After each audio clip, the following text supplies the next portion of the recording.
ఈరోజు గోదావరి చేపల పులుసు వండుతున్నానండి. చూడండి, కేజీ చేపలు తీసుకున్నానండి. గోదావరి చేపలు చేయాలంటే మనకు మామిడికాయ అవసరం అండి.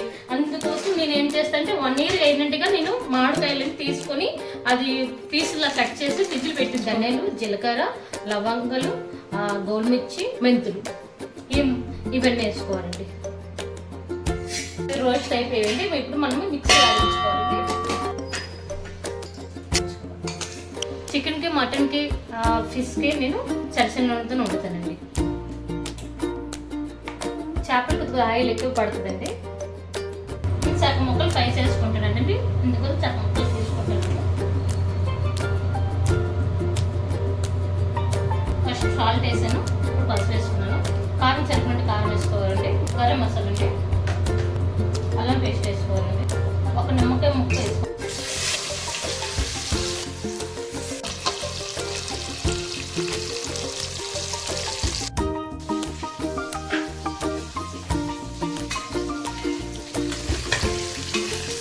ఇలా తిరిగేసుకోవాలండి.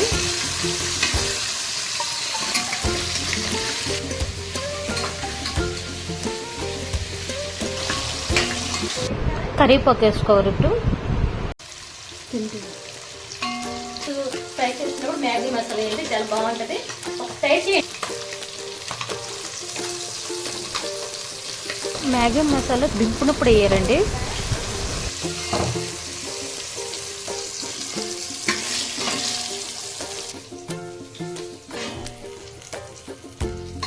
ఫిష్ ఫ్రై అయిపోయి ఫిష్ కర్రీ చేసుకుంటాను.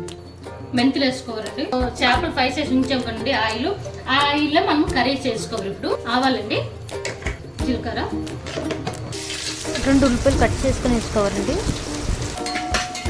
గోదావరి చేపలకండి అల్లం పేస్ట్ వేయకూడదండి, కానీ మనకు అలవాటు అల్లం పేస్ట్ వేసుకొని మన కర్రీ ఉండడం మనకు అలవాటు అండి. ఆనియన్స్ ఎప్పుడైనా అల్లం పేస్ట్ మనం వేసుకొని తింటాం. టమాటా పేస్ట్ చేసి ఉంచుకున్నానండి. నేను 3 టమాటాలు తీసుకున్నాను. కరివేపాకు ఘాటుగా ఉంటుంది, అందుకు కొద్దిగా వేస్తాను కారం. నేను మీ టేస్ట్ సరిపోయినట్టు సాల్ట్ వేసుకోండి. మామిడికాయ ముక్కలండి, మీరు ఎంత తింటారో అన్ని వేసుకోండి. చింతపండు వేసుకోవాలండి.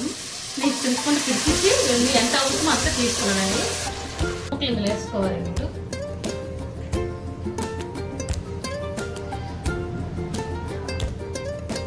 సాల్ట్ తక్కువలో ఉందని సాల్ట్ వేసుకోవాలండి.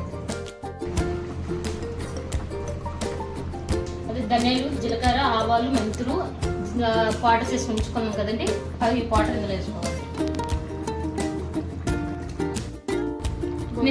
2 పచ్చిమిరపకాయలు వేసుకున్నానండి. ఒకసారి ఇలా కలుపుకోవాలా, గడ్డి పెట్టకూడదు. గోదావరి చేపల పులుసు అండి. చూడండి, మామిడికాయ వేసి చేశాను. గోదావరి ఎవరైనా ఉంటే చూడండి ఇలాగే చేస్తారా మీరు కూడా.